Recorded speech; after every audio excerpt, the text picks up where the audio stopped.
The title of my talk is The Antiquity of Race: Explorations in the History and Philosophy of a Concept. My presentation is inspired by a recent paper by the philosopher of race Adam Hochman called Is Race Modern? Disambiguating the Question.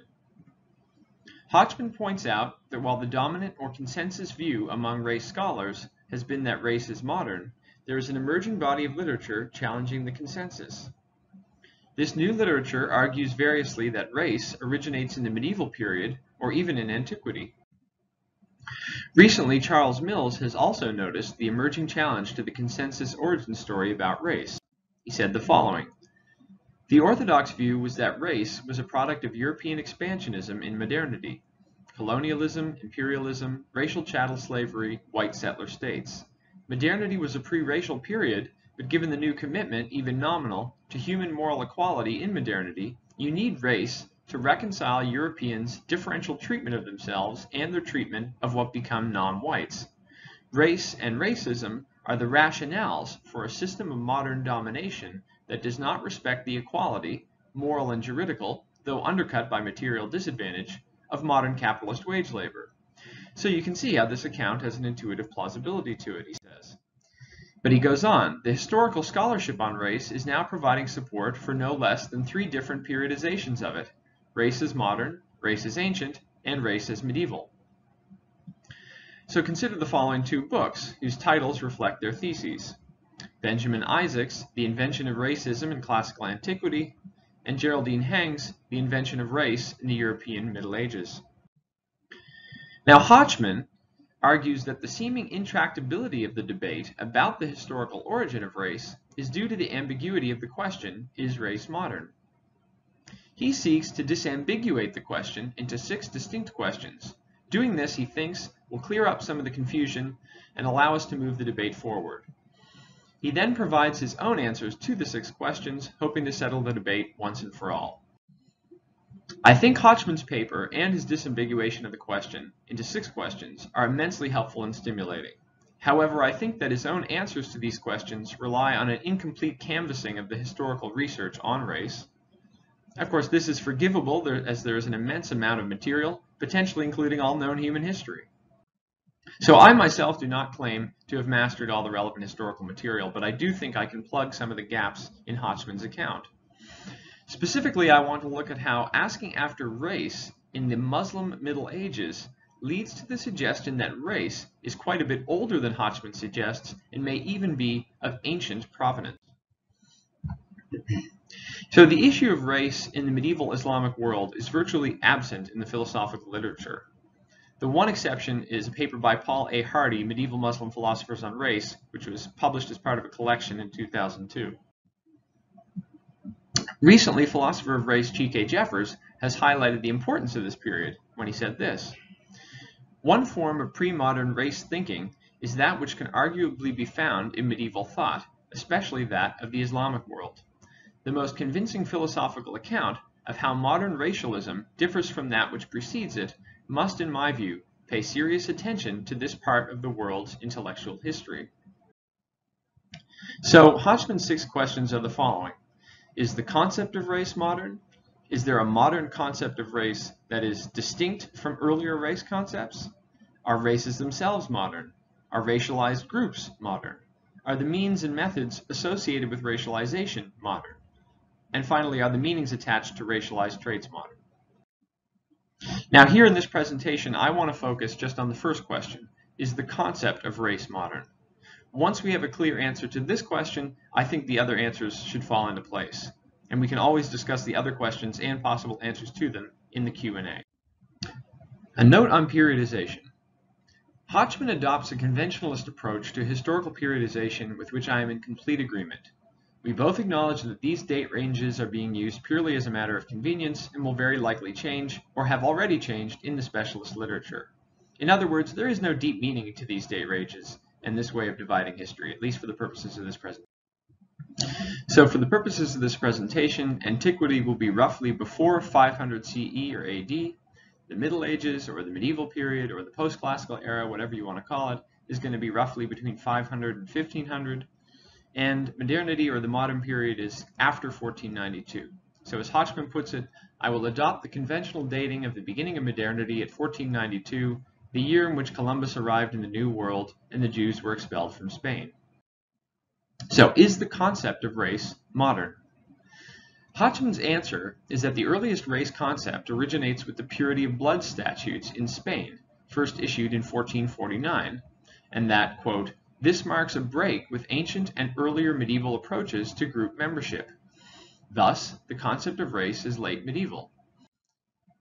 My argument is that if we find Hochman's characterization of the mid-15th century purity of blood statutes in Spain as employing a race concept plausible, then we have good reason to locate a concept of race even earlier in the medieval Muslim world, and perhaps, but more controversially, even earlier than that in the ancient world.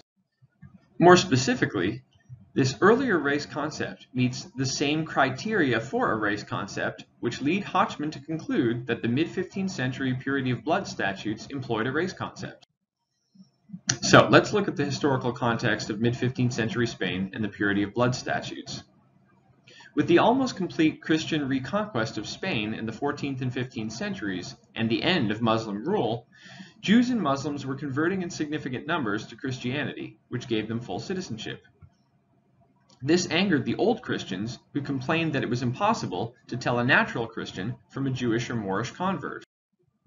Thus, the old Christians created and instituted the purity of blood statutes.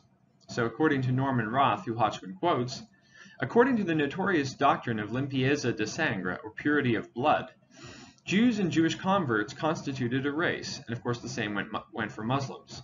Jewish or Muslim blood irreconcilably corrupted its possessor down to the fourth generation, despite intermarriage with old Christians.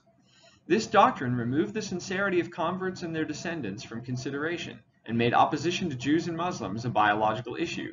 Since Jewish and Muslim blood remained to the fourth generation, such people were to be barred from holding public or ecclesiastical office or from studying in universities. So, according to Hochman, Jewish and Muslim identities began to be understood as in the blood. Jews and Muslims were understood to be major human groups and lineages, formed due to reproductive isolation, in which group membership was biologically inherited. Importantly, Hochman claims that this marks a break with ancient and earlier medieval approaches to group membership because, unlike those earlier approaches, now a change in religion or a change in climate could no longer change one's bodily essence. So I find it plausible that the purity of blood statutes employed a race concept.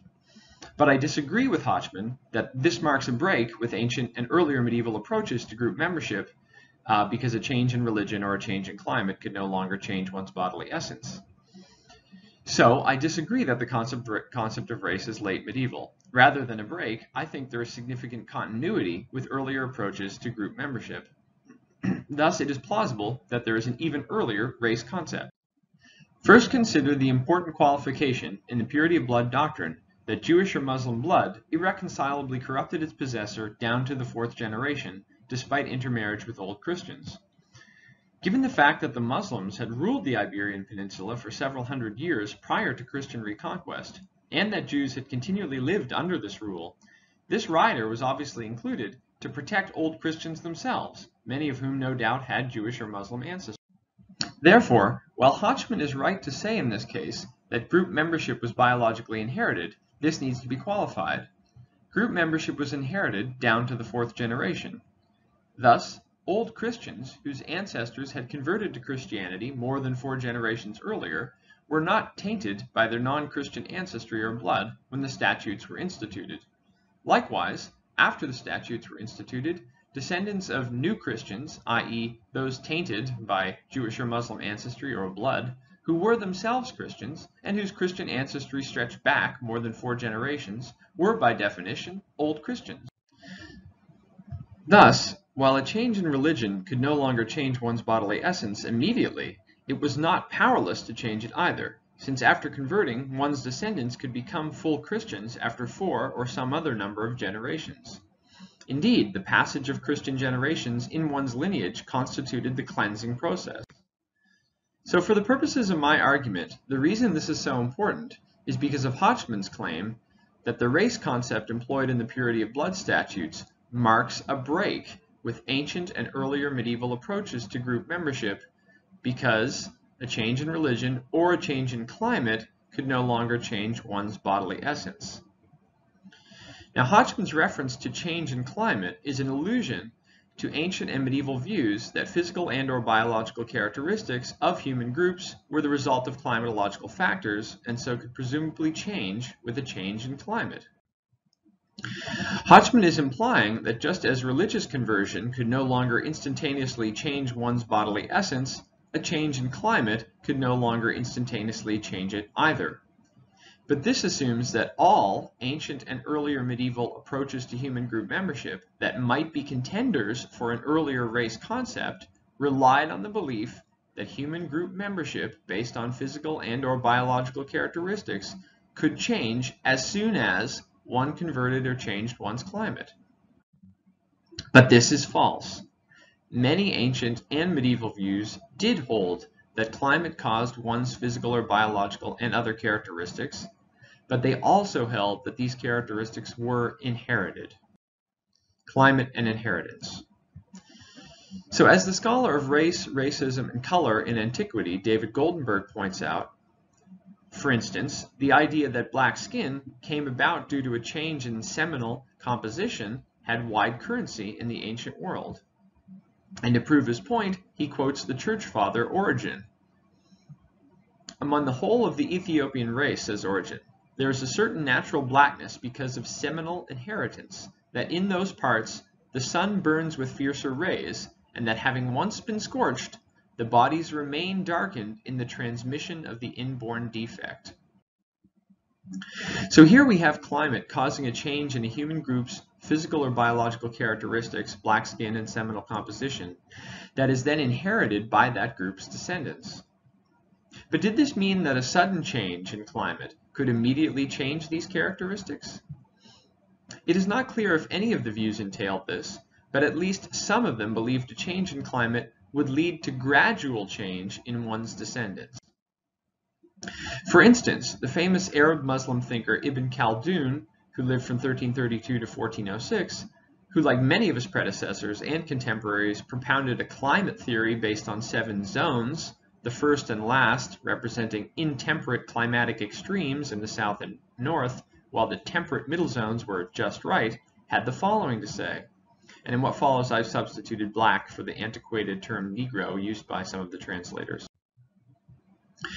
So he says, blacks from the south, i.e. sub-Saharan Africa, who settle in the temperate 4th zone, i.e. those areas surrounding or near the Mediterranean, or in the 7th zone that tends toward whiteness, i.e. Northwest and East Europe, are found to produce descendants whose color gradually turns white in the course of time.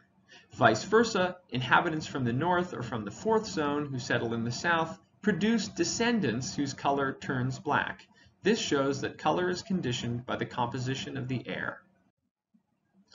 Now, the important point here is that the change in color, and presumably much else, that follows on a change in climate is not instantaneous.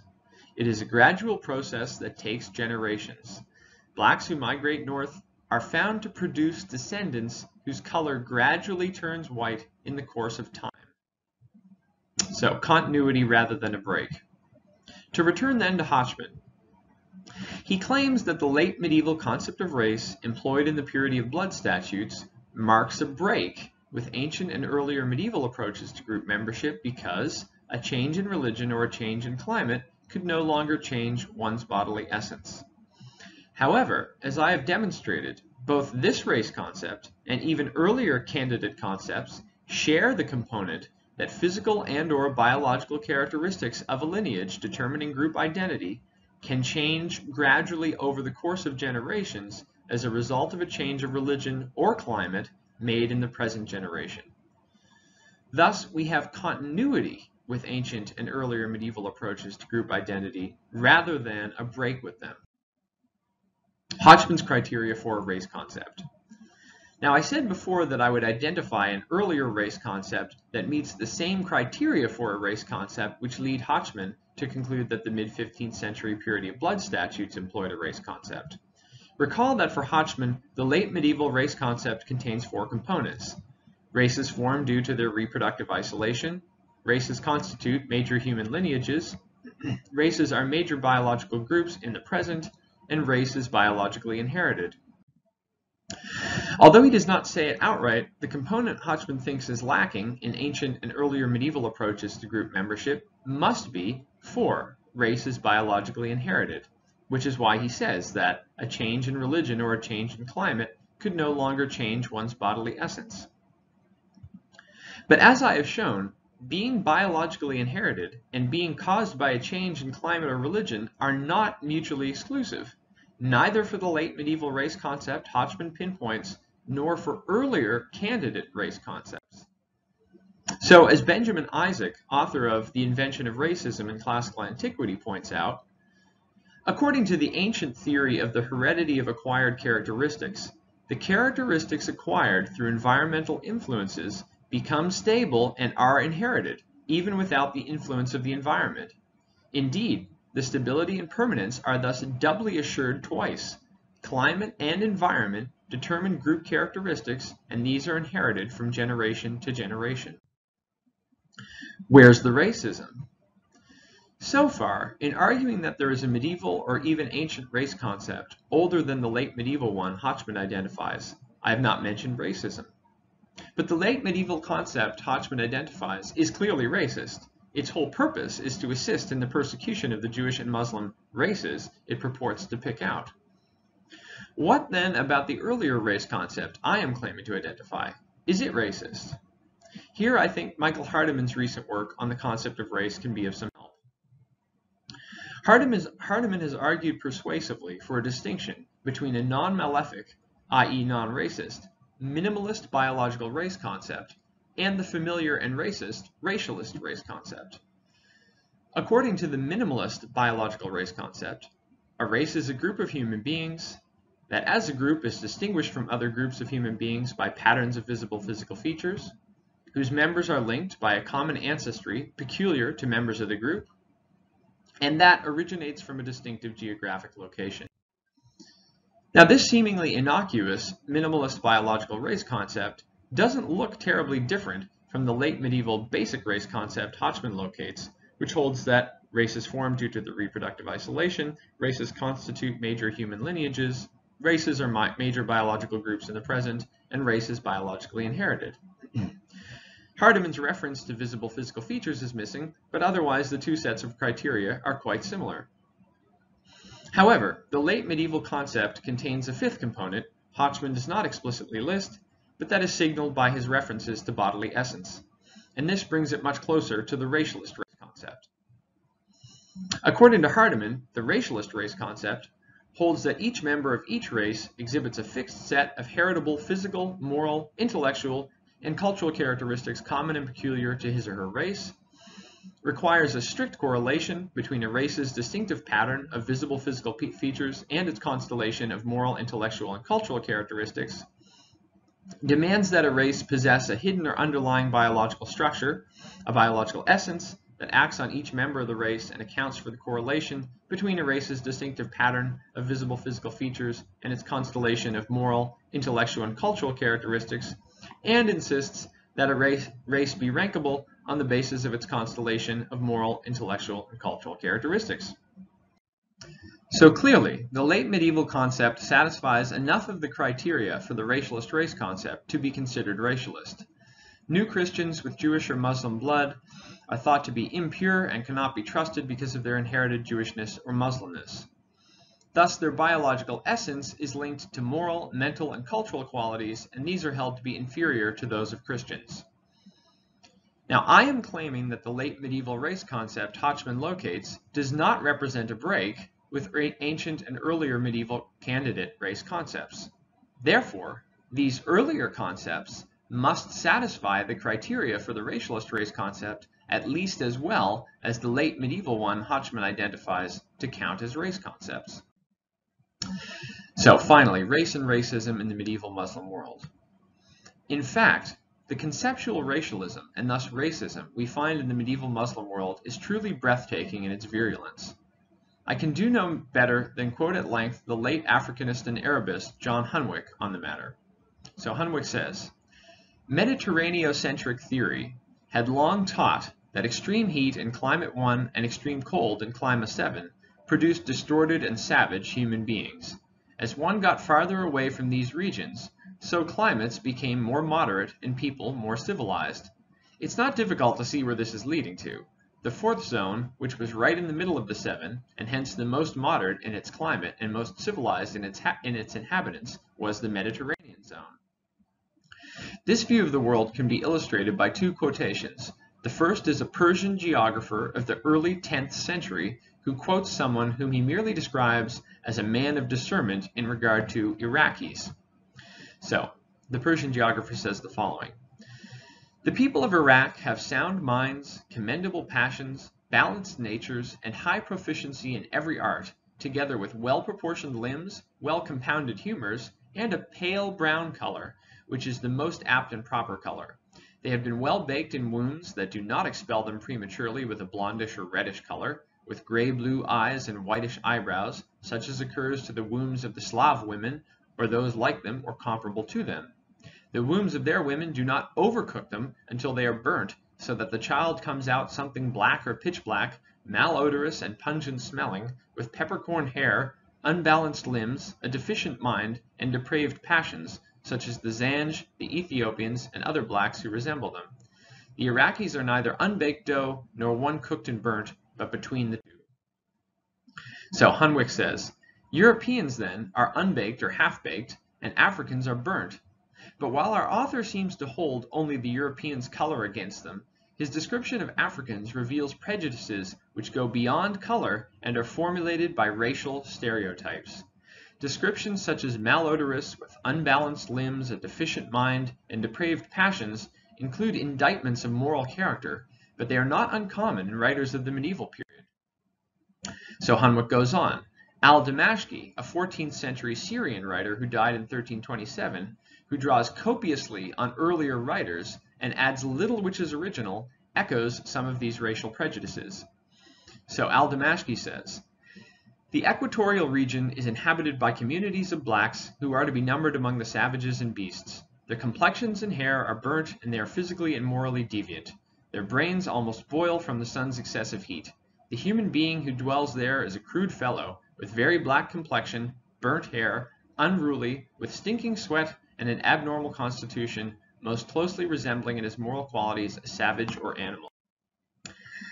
So, it seems clear then that there was a race concept in the medieval Muslim world, according to which black Africans constituted a racialist race, and that this involved anti-black racism of a most odious sort.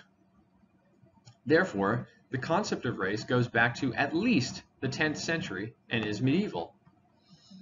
This early concept relies on the idea that environment causes group characteristics which are then inherited and practically unalterable.